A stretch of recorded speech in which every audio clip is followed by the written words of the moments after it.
We're Caroline and Ian, a British couple who's given up work, sold the house, given away their possessions and are now in Europe on a van life. Come and join us in our journey. And so come with us as we travel Europe and see how Christian faith and van life work together on a wing and a prayer.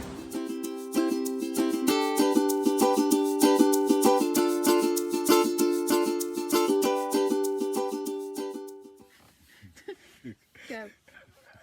Well, we've decided that now that we're out of Italy, just like we did with France, we're going to do Italy, the good, the bad and the ugly, and let you know what we thought of Italy. So first thing for me was definitely the iconic sites. In fairness, we only did the top half of the boot of Italy, and even in that small area there was loads to see. We managed to see Pisa, Lucca, Venice, Lake Garda, and all without major travelling. It's not as big as you think it is. Well, especially that top end anyway. Yeah. But what they do say is, we didn't really find out, but Italy is, the roads at the top of Italy are supposed to be very good, and the further you go down, the worse that the roads get. But I must admit, if you look at a couple of the videos, some of the roads that were in Italy were in poor repair. But so we stuck to the autostradas, which are like the motorways. The other thing that I thought was really good about Italy was the food. Obviously the place of pasta and pizza and gnocchi, which I tried and absolutely loved. So food was plentiful, little bit expensive, but the supermarkets were just teeming with fresh food. My worry, again, just speaking about the roads, was that when we left France, my worry was where on earth we're going to park up. And because it was more hilly than France was, we had a bit of difficulty at first when we first went in to find somewhere flat. So what we did was we drove for quite a while before we found a place where we could park up. But once we got over the initial worry about the mountains and various other things, actually the top end of France, because we went on the motorways, was quite flat and very easy to get around, so that was okay. Yeah, the food was good, the markets, the shops, they even have Lidl's there again, you know, got Lidl's everywhere. The filling up for the fuel is really weird, because they have one area that you can go into where you pay a certain price, and if you go on to the other side, it's service, and you pay more for somebody to come out and fill your car for you. I think it was 20 cents a litre more. It is. It was quite a lot. Yeah, it was. It made a difference. So that was strange. Yeah. And my final thing that I really liked about Italy was the people. So I mentioned in France that the people were really kind to us, laughing with us and everything. The people of Italy gave us their hearts without a shadow of a doubt. When we were struggling with Delilah's passport, they were all out trying to help us. Ian took a wrong turn once. Okay, I directed him on a wrong turn once. Once. One particular time, and we were waiting for people to start honking, hooting, shouting.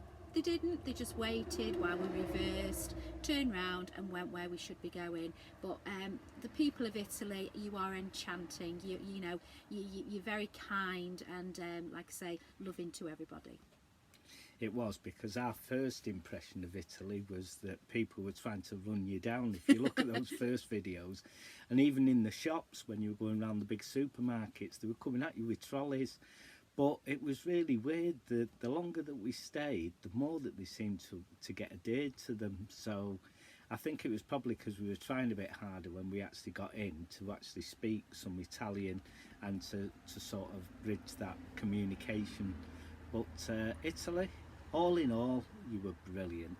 Yeah, I think definitely if we're looking at the bad things, the pace of life is ridiculous. It's even the people with the shopping trolleys are zooming around.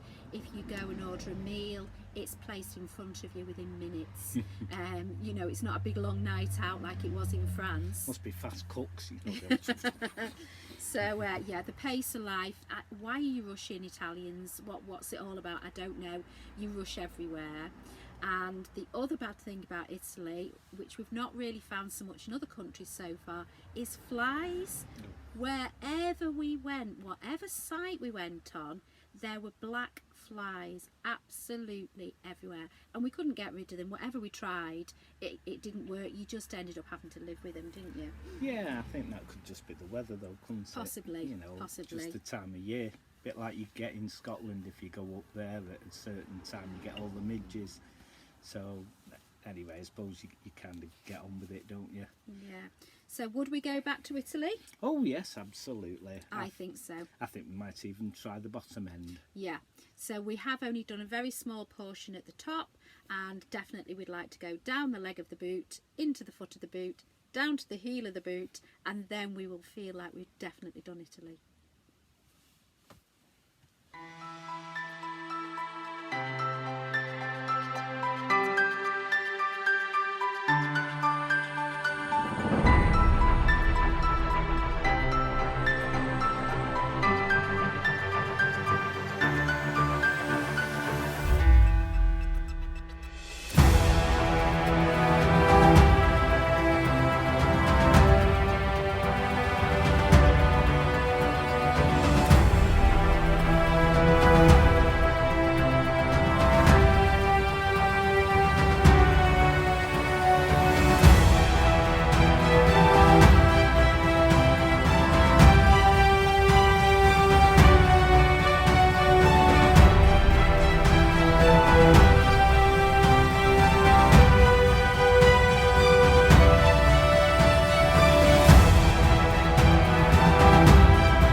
Here we are, the star of the show.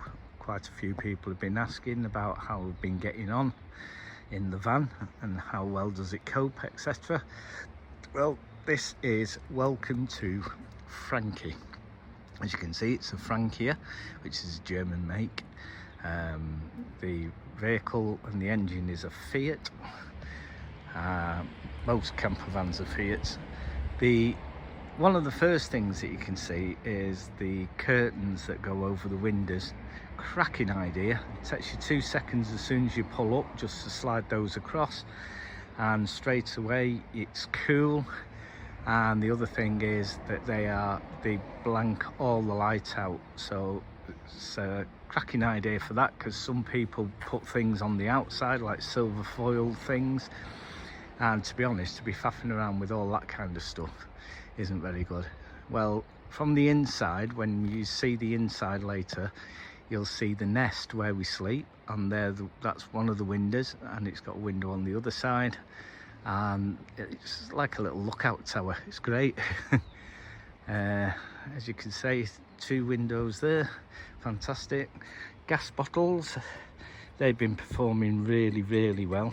To be honest, we've gone about a month at a time before we've had to fill up, depending on what we've been doing. And the main reason for that is that it's been that warm that we haven't had the heating and things on, so it's just for cooking, showers and a bit of hot water, but if you're on the site you get those anyway. Next door to that is this storage area. and in there we've got the scooters and some electrics and things. It's got bits of all sorts. The door. And then this is a outside gas tap, and it's for doing barbecues. Can't say that we've ever used it yet, but I'll give you a quick demo.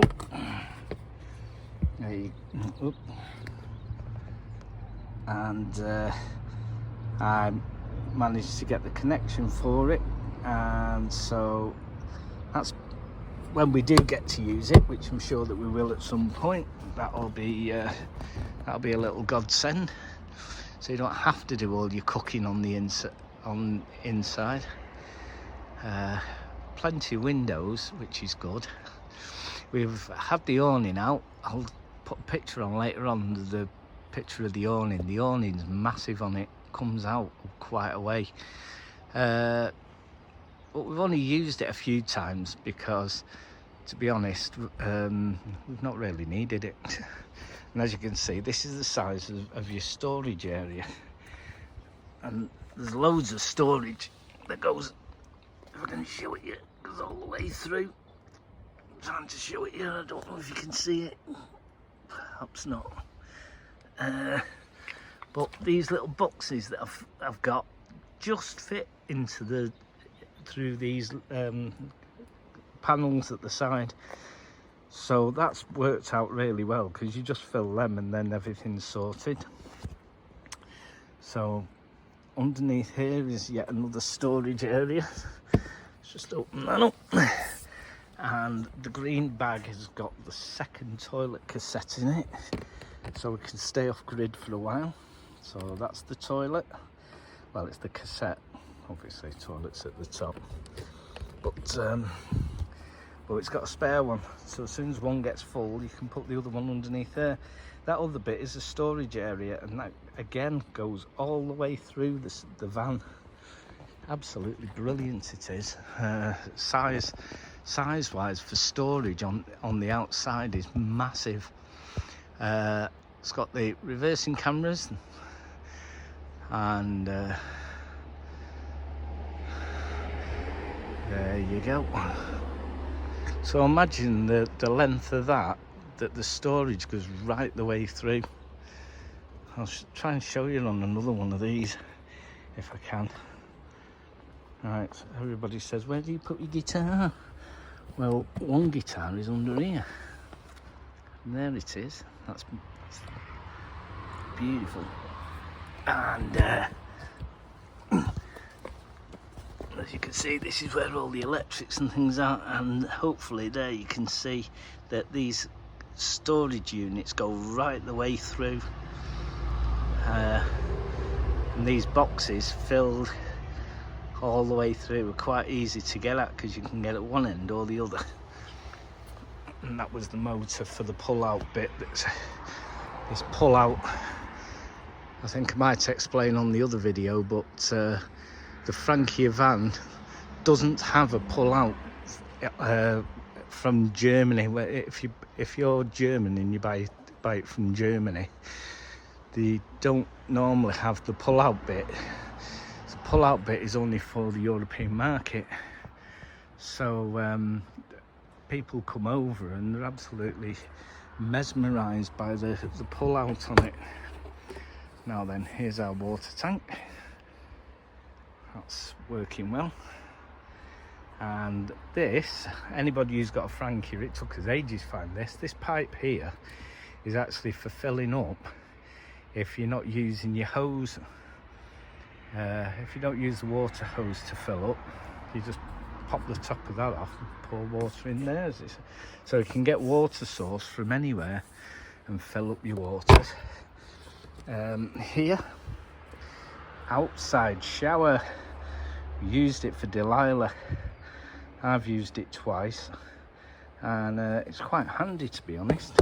Very handy. This is the cupboard for all the various bits of electrics and water, and the waste water there. Really good. And with the hole there, everything goes out through the hole so that your van can stay locked up. You don't have to have the cupboard open when you've got all your electrics out. Cracking little idea. We've got windows on this side again, and the top window at the top, obviously. And our biggest storage area that we've got is this one. Now, as you know, you've seen us a couple of times with bodyboards and various different things. Well, that's where the seats go, and this is full of all sorts of different things. But storage wise, I have to admit that we were wondering about storage in that, but we've got more storage than we could possibly need. So there it is. Welcome to Frankie.